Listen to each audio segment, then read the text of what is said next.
let's begin our house tour. Nandito tayo ngayon sa ating Mira unit. This is single detached unit with a lot area of 132 square meter and floor area of 106 square meter. Tara, pasukin natin. So itong unit na to, one carport. Possible kasya dito ang dalawang sasakyan.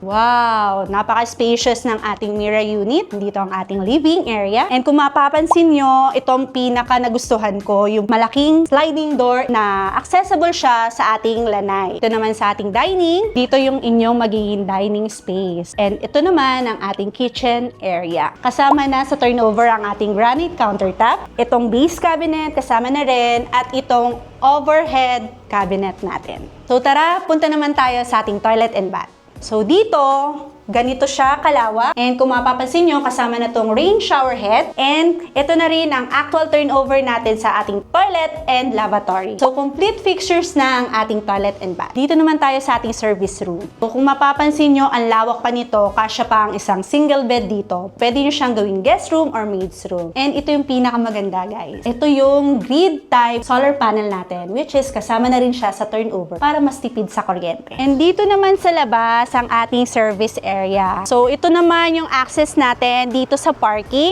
And dito sa side na to, ang access naman natin papunta sa ating lanay area. Mapapansin nyo, may kasama na rin tayo ditong sink. Included na rin yung ating grease trap. So, andito tayo ngayon sa taas. 3 bedrooms na to with 1 common toilet and bath. Pasukin naman natin yung master's bedroom.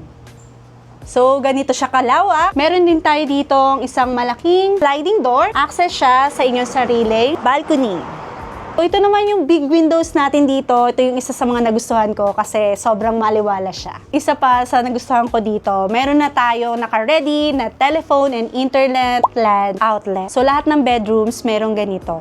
And also, meron na rin tayong provision for window type aircon. And punta naman tayo ngayon sa ating second bedroom. So, dito, malawak din ang ating space, malalaki din ang ating mga windows, and meron din tayo dito ang provision for aircon. And lastly, our third bedroom. Mas malawak dito, kasya ang queen size bed or even king size bed. Isa pa pala sa nagustuhan ko, kasama na rin tong cabinet sa turnover natin. And malalaki din ang ating mga windows dito. Very maaliwalas. Pasukin naman natin ang ating common toilet and bath. So dito, napakalaki ng ating toilet and bath. Ito na yung actual turnover natin sa ating shower head, sa ating knob. And ito, hindi ito kasama sa turnover pero may sink tayo. And kung mapapansin nyo, ito na rin yung actual tiles natin. Meron na rin tayong kasamang window for ventilation. And ito na rin yung actual natin sa toilet. So mapapansin nyo, very maganda na siya. Minor renovation lang siya pero napakaganda. If you want Mira Single Detached here in Vermira Lipa, I'm Cheryl Celestial of Our House Realty. Message me for free site viewing. Thank you!